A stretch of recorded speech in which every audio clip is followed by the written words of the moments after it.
इस ज्ञान के आधार से आपकी आस्था या किसी परिवार जन्म में या किसी धन में नहीं रहनी चाहिए। जब आप यहाँ से चलन के योग्य होगे और ये रह रहकर आपकी परीक्षाएं भी होंगी, आपके ऊपर कोई ऐसी आपत्ति ऐसा आएगा सच में, फिर आप देखेंगे कि मेरी वृत्ति बेटे में है कि बेटी में, पोते में है कि या पोती में, कोठी में या कार में। आप जी ने अपने उस जाल को स्वयं काटने की चेष्टा करनी है कि तो जुल्म हो गया, मेरा तो इसमें आस्था है।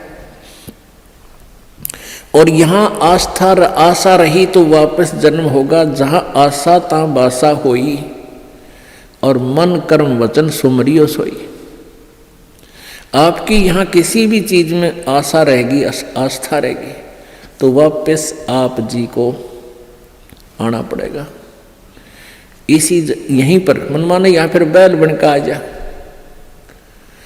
और यहाँ आशा नहीं रही तो फिर हमने आशा कब ना रहेगी। ये ज्ञान आधार बनाओगे, भक्ति घनी करोगे, दान धर्म खूब करोगे, उस भक्ति की शक्ति से भी आपके कुछ बंधन ऑटोमेटिकली कट जाएंगे। इतना दबाव बनेगा उसका, आपके मन में वो आना नहीं देगा, और परमात्मा कोई ऐसी व्यवस्था आपकी बना देगा। और जो भक्ति नहीं करते तो फिर हमने यहाँ से तो जाना ही जाना है, भक्ति कर रहे हैं जो, उनके मन में ये आ जाना चाहिए कि फिर जन्म होगा तो फिर यह दुर्गति शुरू। मनुष्य जन्म भी हो गया तो मनुष्य जीवन में क्या सुख पाया अपना। आज हम 60 साल के हो गए, हमें पता है क्या मिला इस जीवन में, और क्या हमारा था और क्या पराया था। तो इस ज्ञान के आधार से निर्णय हो जाएगा कि अगर फिर जन्म हो गया, फिर वो प्रोसीजर, बेटा ना हुए तो दुखी हो गए तो महा दुखी, क्योंकि फिर उनके पालन में पोषण में कोई बेका देगी मृत्यु हो जाए काल, तो फिर रोज जाना करे काम, तो रो रो कर टक्कर मारेंगे, वह दुर्गति न्यारी।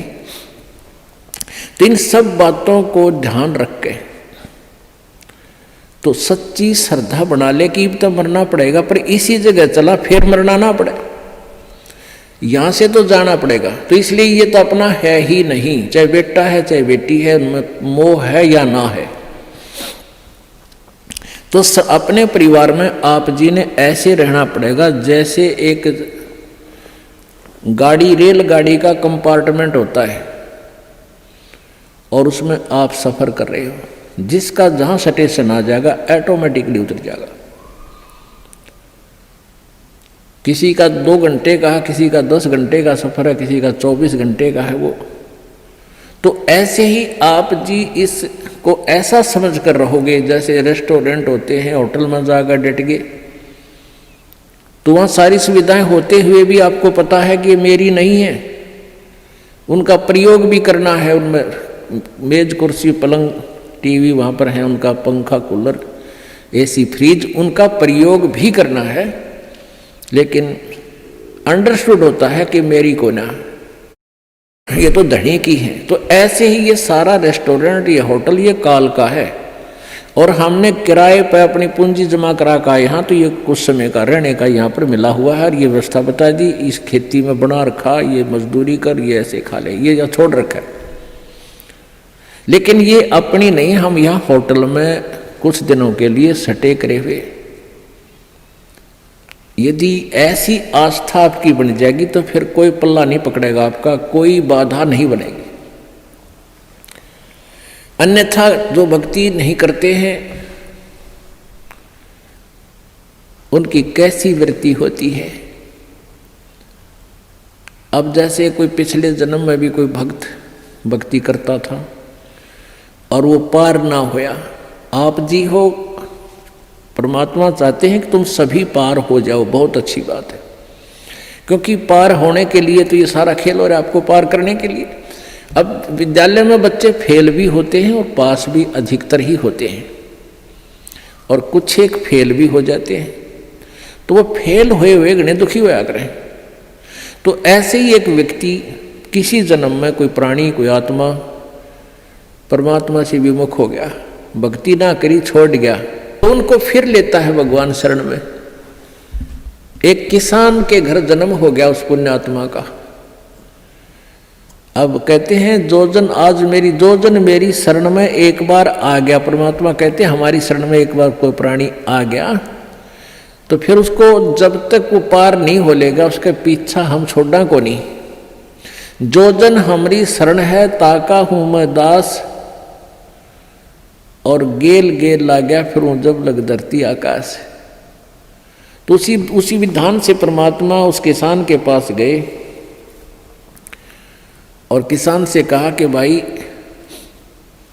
किसान पहले बैठे, राम रमी हुई, क्योंकि पिछले संस्कारी जो भक्त होते हैं वो कहीं भी जन्म ले लो उनमें वो भाव श्रद्धा बनी रहती है। आओ महाराज जी बैठो जी, बड़ी आसन दे दिया, आप नीचे बैठ गया भगत की तरह। तो महाराज जी तो फिर महाराज जी होते हैं, हमने भक्ति का ज्ञान सुनाते हैं, परमात्मा की चर्चा शुरू कर दी। तो वो किसान कहने लगा, कहाँ जी भक्ति तो मैं करता हूँ, क्या भक्ति के तो मंदिर में जाता हूँ, शिव जी की पूजा करता हूँ। फिर सारी बात बताई, भाई यह भक्ति ठीक नहीं, भक्ति की विधि ये है जो आपके शास्त्रों में लिखी हुई है, कैसी करो। अच्छा जी ठीक सत है, भक्ति भी कराएंगे।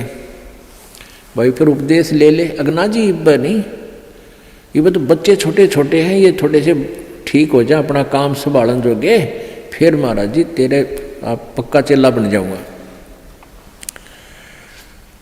लाख समझाने पर भी नहीं माना, यही कहता रहा।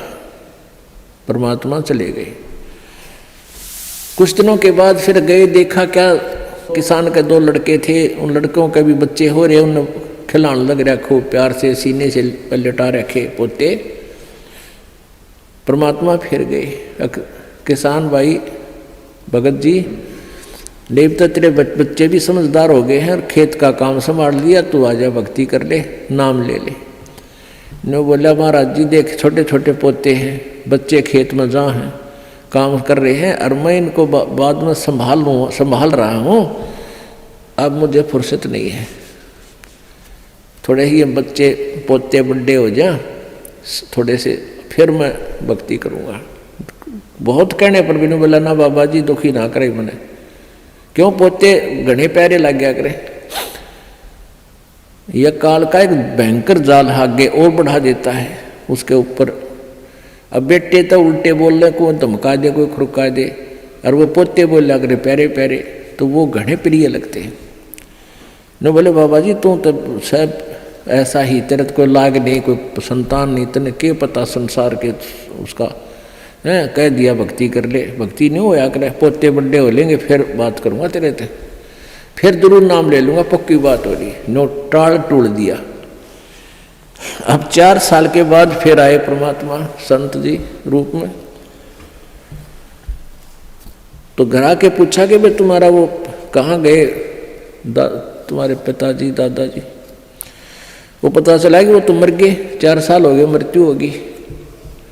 मालिक को तो पता था, क्या था कि खेत में उन्हें का बैल बन गया, आके बैल बन गया, बैल की चुनी प्राप्त की, और खेतों में उसका बेटा उसको हल में जोत रहा। अब परमेश्वर वहां पहुंचे, वो लड़का भी जाने था, महात्मा कई बार करते, रोक दिया, कहा महाराज जी कैसे आना हुआ कि भाई डट जा तेरे बाबू, तो 2 बात बतलाऊंगा। उस बैल के कान में निकट सी जाकर कहने लगा, रे भगत अब तो आजा मेरी शरण में, तेरा शरीर छुटवा दूं बैल का, और नाम दे, तेरे को मनुष्य जीवन दे दूंगा, और तू चाल। देख ये दुखी हो रहा, तेरा लठ लग गया, तेरा बेटा लठ मारे हैं, और तेरी के दुर्गति हो रही, तो क्या कह है वो बैल। न्यों कहा बाबा जी तू बोल रहा मत, अब मैं यहाँ से मर जाऊंगा, दूसरा बैल आ गया, वो थोड़ा काम करेगा, मेरे बेटा ने टोटा हो जाएगा, वो तेरा गजब हुई हो। परमात्मा बोले अच्छा भाई कोई बात ना, ले धन बना तो बेटा के। अब कुछ दिन के बाद वो बैल भी मर गया, मृत्यु के बाद वो सांप बन गया। अब सांप को एक याद होता है, उसने कहीं धन गाड़ रखा, पहले जमीन में दबाया करते चोरों के डर से, धन जेवर दाब दिए, पैसे चांदी के हुआ करते सिक्के, वो लको दिए, छुपा दिए। तो सर्प बनकर वो वहीं घूम रहा है। अब वो पुत्र वधुओं ने देख लिया शोर मचाया, सांप सांप, उन बेटिया ने मारा लठ उसका, वो मोरी में गए निकल गया, पर एक दो लाठी अच्छी लगी उसके, कंडे में हो गया बीच तय। वो सहज सहज धीरे धीरे सरक कर बोझड़ों में, झाड़ बोझड़ा में पड़ा। जब परमात्मा गए, कहाँ सुना भगत जी अब आओगा मेरी शरण में, न्यू बोला जी जान बचा दो मेरी और अपनी शरण में ले लो। मैंने देख लिया कोई नहीं किसी का। परमात्मा बोले सांकड़ी तोड़वा का आया तू मेरी शरण में, आया था पर ये हड्डी तोड़वा के पसड़ी तोड़वा के, जब आई तरह समझ में कोई नहीं किसी का। और हम रोज रोन लाग रहे कोई किसी का, कोई ना अपनी भक्ति करो। कहते हैं एक लेवा एक देवा दूतम, कोई किसी का पिता नहीं पुतम, ऋण संबंध जुड़ा एक ठाठा, अंश में सब 12 बाटा। तो परमात्मा इतने दयालु हैं, फिर उसको शरण में लिया, दोबारा मानव जन्म दिया। आगे देखो वो सूतमा होगा कि ना, फिर वह बीमारी शुरू कर ले मन माने। तो ऐसे दयालु है परमात्मा, पुण्यात्माओं। ये मनुष्य जीवन बार बार नहीं मिलता और ये ज्ञान नहीं मिलता। आपके ना जाने कौन से जन्म के पुण्य, बिना गिनती के असंख्य पुण्य आपके साथ हैं, और विशेष कृपा परमेश्वर कबीर जी के आपके ऊपर है, जो आप यहाँ पहुँच रहे हैं और ये ज्ञान आप तक पहुँच रहा है उन पुण्यात्माओं के न्यारे कर्म है इस दुनिया में। और परमात्मा कहते हैं समझा है तो सर दर पाओ, बहुर नहीं रे ऐसा दाव। बोल सतगुरुदेव।